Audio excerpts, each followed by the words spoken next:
so much.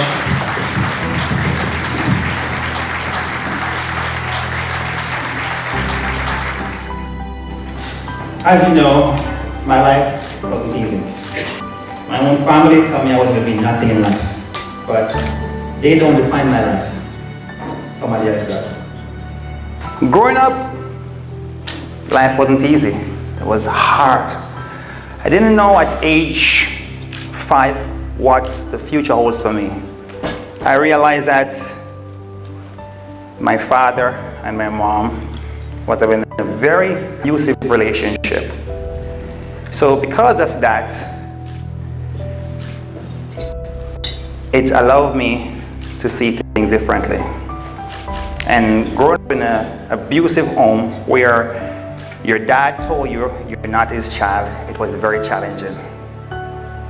Just think about this glass half filled with blood running from a child at 6 years old, nostril, every Sunday morning, because he just did not like me for some reason, and I didn't know why.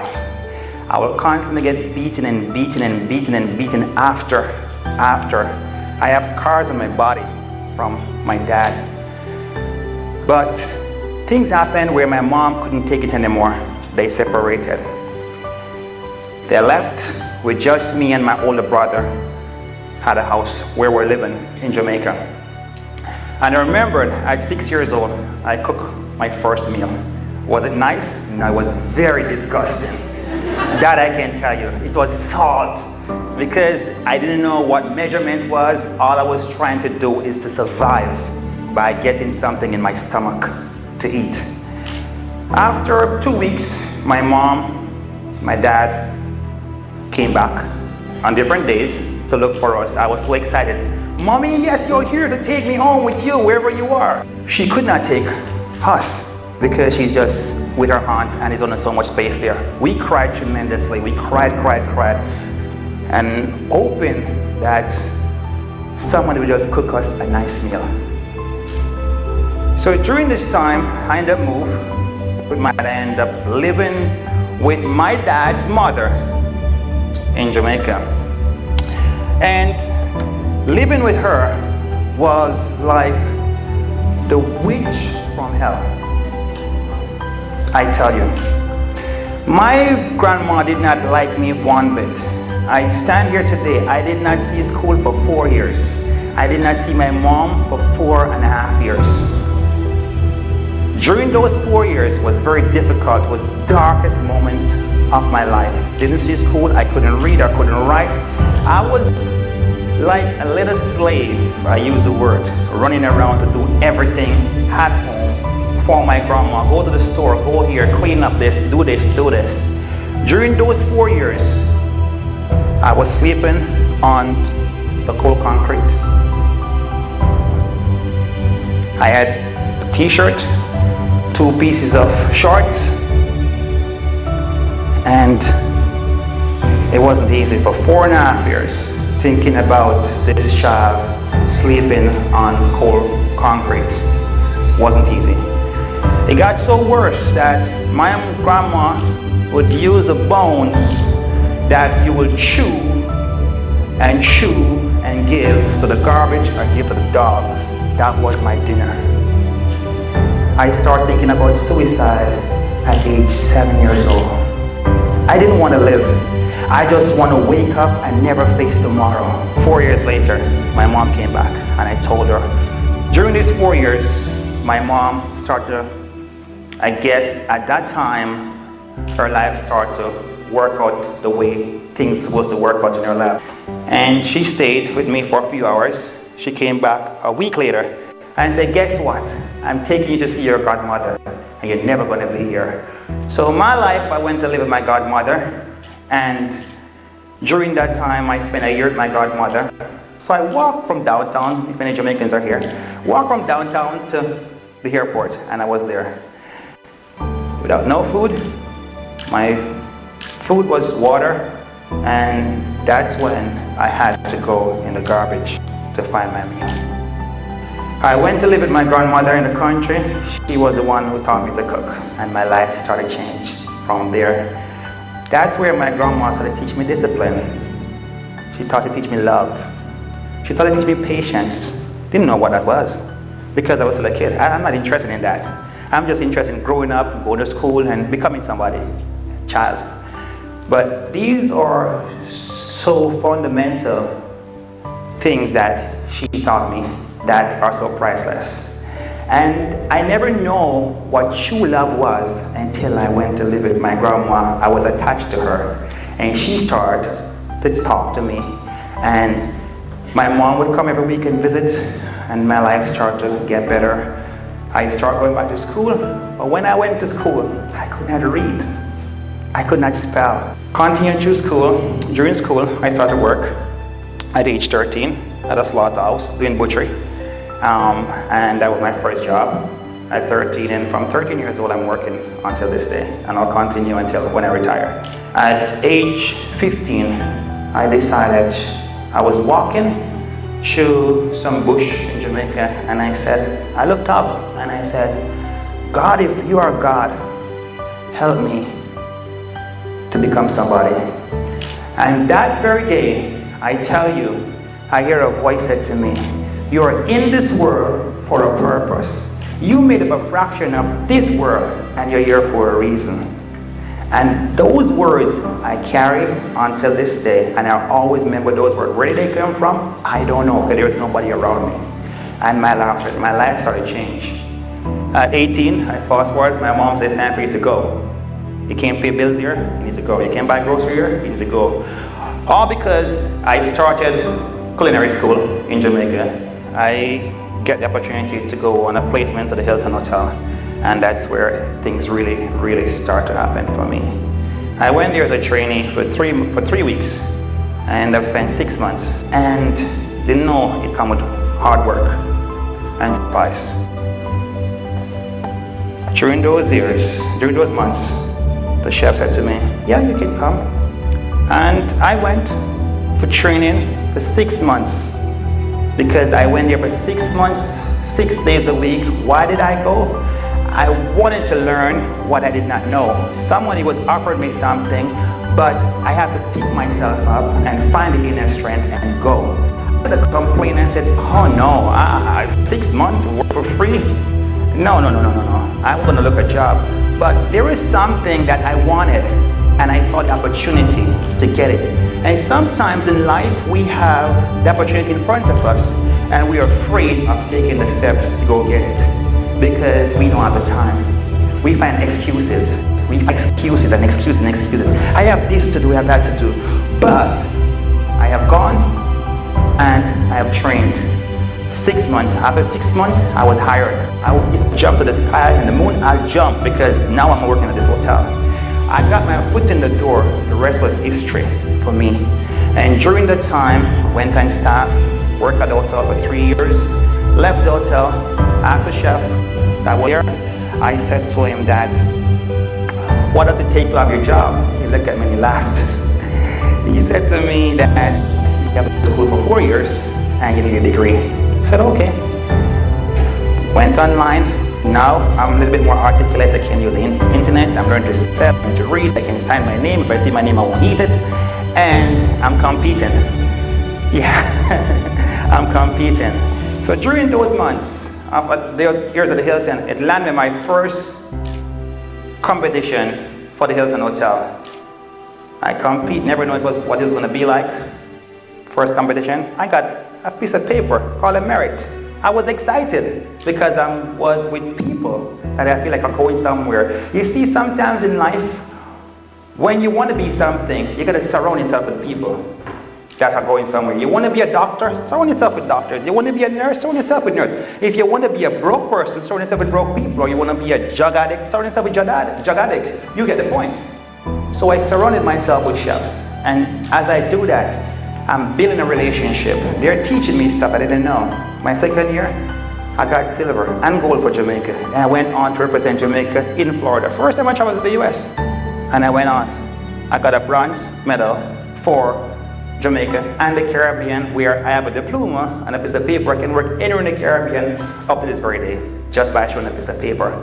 And my life would have changed. The opportunity came up for me to go back to Jamaica to work at the hotel that I was a trainee 3 years prior. I went down, take the job. Was the money right? No, but I still took it. Went down and everything came out of college fresh. But I know I'm teaching them. Something tragic happened. The executive chef that was there was my chef. His wife passed away at the hotel. I wasn't the qualified one to take that position, and it was handed to me on a platter. And I was the executive chef at the Hilton Hotel at age 26. I was the executive chef. From being on the street, struggling, went to the same hotel to be apprentice 5 years prior. I was the executive chef. Who could it be? So if I didn't sow those 6 months in and build relationship and build rapport and get the knowledge and gain all those skills, would I have that job? I took that job for 7 months because now I realize my life is moving forward. I went back to the US for school, and I went back and I earned 3 degrees after. Spent another 4 years. And then the rest was history. Competition is history. Make my way to Canada and dream of always going to the World Cup. My dream came true, but it wasn't easy. I had to practice almost 8 months, 8 hours a day. In 4 weeks, I'll be in Luxembourg, competing again for Canada. This time, I'm going for gold. I got silver the last time, but for the last 8 months, I'm practicing for 8 hours a night. If you want something in life, you have to find the commitment and the time. You see, success wasn't easy for me, but it was out there waiting for me. It's saying, here am I, come and get it. But are you willing to come and get it? Or am I going to find excuses? I'm going to be on Twitter, Facebook, WhatsApp, or I'm going to scroll the internet and whatever.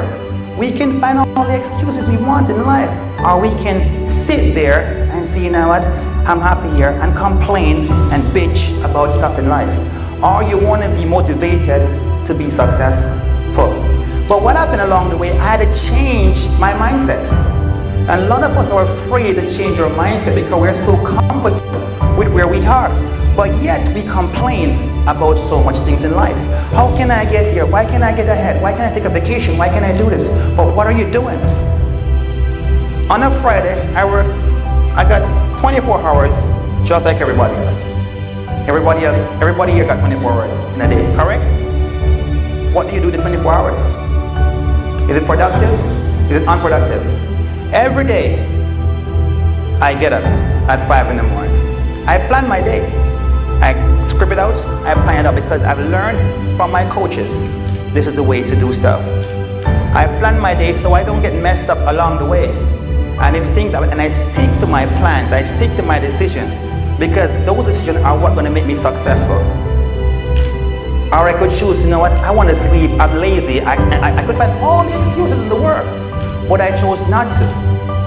I chose to get up, plan my day, I plan my day, I plan my week, I plan my month, because guess what? I want to see result later on today. I want to see result next week, next month, next year. I don't want to be in the same place that I was last year.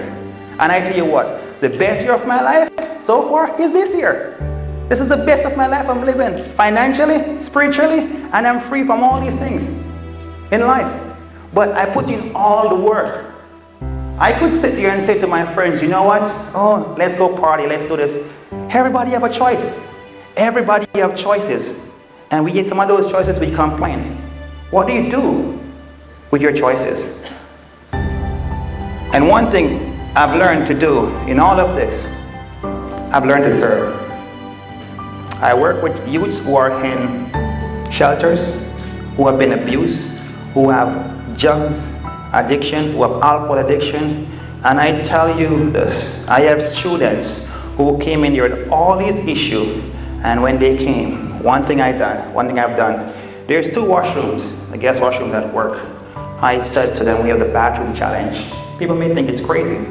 I said, there's 2 mirrors in the washroom. I want you to go in the washroom and tell me what you see when you look in those mirrors. They come back, they tell me they see their face, they see their hair, they see their nose, they see your body parts.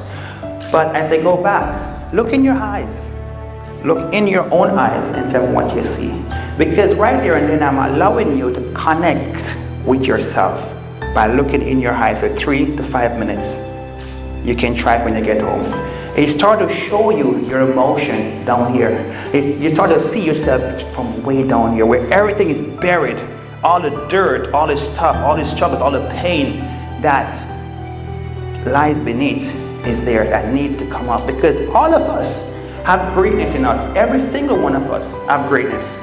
But some of us just need a push. Just need someone to come alongside and say, let me help you. What's going on? I'm here to support you. I'm not here to judge you, to criticize you. Who are we to judge? But what happened along the way, I had to learn to let go of my past, of my struggles, of my pain. If I didn't allow myself to let go of the past hurts and the past pain with my mother and my dad, I wouldn't become who I am. So during my journey after culinary school, what I did, I went and see my dad. And I gotta say to him, I said, I just feel an urge inside to tell him that I don't want to die tomorrow, because death is for everyone. We all go in there at some point. And I said to him that I don't know when I'm going to die, but I want to let you know everything you have done to me. I want to let you know I forgive you. I don't know why you did it. I was just an innocent child. You know the reason why, but you need to make it clear with your conscience and your God. And that's what I say to my dad. My dad literally cried tears for the first time. He sort of broke down. Because you see, nobody has ever faced him and talked to him the way I did. But I had to, again, your choices. I could hold the bitterness, the hatred, the hurt towards my dad. But what was it doing for me? I was in a prison. Same day, I went and see my grandmother. She was older. She was sick on her bed. And when I went to her, tell her the same thing, I said, I don't know why you did it to me, but I'm letting you know, today is the day I forgive you, Grandma, for what you've done to me. She cried tears. You could fill the cups and they could run over and run over. So along life journey, as I learned to forgive the people who have hurt me, it became easier and easier for me. I could sit there and say it's hard to forgive, but no, it's easy. It's a choice. We all have choices. Just like how we hold on to the negative, the hurts, the pain, we have choices. And I challenge you. Some of you I will maybe meet along life journey. I may never see you again.